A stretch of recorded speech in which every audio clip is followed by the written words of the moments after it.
I thought we practiced well. Number one, I thought those guys came into the game and what we did out there tonight, we practiced. I thought the plan was really good. We thought we could throw it. We felt like we needed to balance our run game, but we wanted to run the ball. That wasn't something that was going to change. We were able to hit a throw early in the game, kind of got bred into a rhythm. And I think that's the key. When you're playing quarterback, you got to get into a rhythm a little bit where you feel like you're making a few completions, you're seeing the defense, what they're trying to do. And he did that. He had some RPOs out there he was able to take. We threw the balls down the field.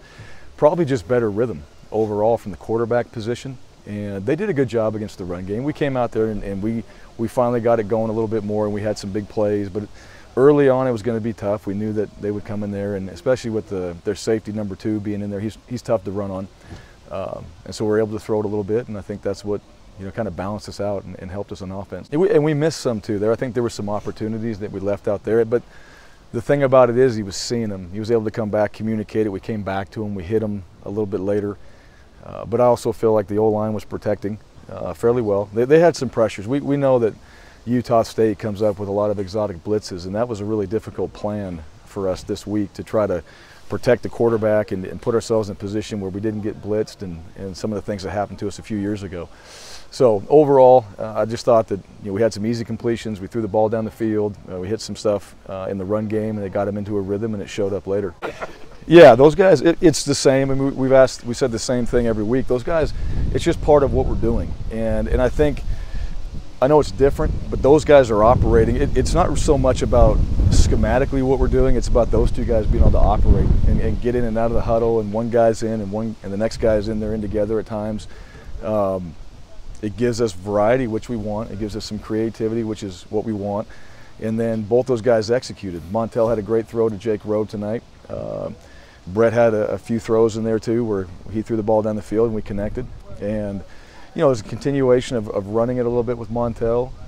You saw both guys in there together, and it wasn't perfect. It's still a plan that we work every single week. We kind of look at it, and those two guys are the reasons why we can do it that way. And if we can, then we'll keep finding hopefully some creative ways to utilize them. I think we're preparing better.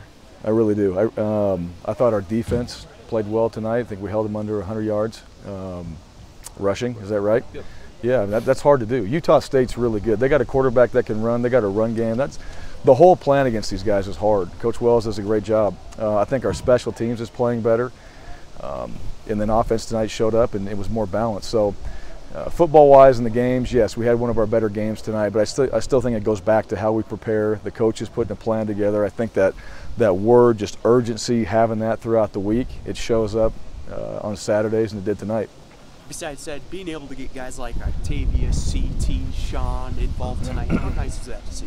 It was necessary. Yeah, we had to do that. It's not like we got some guys that are banged up. Sometimes you can't keep them in there every single play. You got to spell some guys. That's what you want to do. That's what depth helps you with. But you got to have quality depth, which means they got to go make plays, and they did tonight. Tonight was probably one of the nights you got to see all these guys go out there, make plays, contribute. And you know what that is? It's fun. When everybody does it, it's fun, and the guys enjoy it because now you're coming in and out, and you're seeing guys go out there and make some plays. You're seeing it on defense too. We had multiple guys come in there. We had a couple guys get dinged, and they were out, so other guys came in and stepped up. Shows up on special teams, probably not as much because you don't know all the personnel changes, but we do, and those guys were making plays there too. 2 years ago, we're standing here talking to you as their fans are streaming by, after they had stormed the field and stuff. I mean, does it make this one any sweeter or feel any better for you to play as well as you guys did after what happened last time here? Feel a lot better than we did last time we were here. Yeah, I mean, really, it was. We didn't go back and necessarily study the game, but we talked about it. We talked about how we had so much difficulty here. We talked about taking care of the football, and we talked about this place being a tough place to play. It gets loud. If you get the fans into it, it's really difficult. And so the fast start early on helped, some consistency throughout the game. We finally got it going there in the fourth quarter, which is what we wanted to do. That was the whole mission, was to get in the fourth quarter and win it, regardless of the score. So, yeah, it was something our guys, we didn't have to spend a whole lot of time on. They remember those things. And they talk in the locker room, and when stuff like that happens, you certainly remember it. You practice with a little bit of purpose that week, and you're going to come into a place like this and a division game and play a really good team. And the last time we were here didn't go well.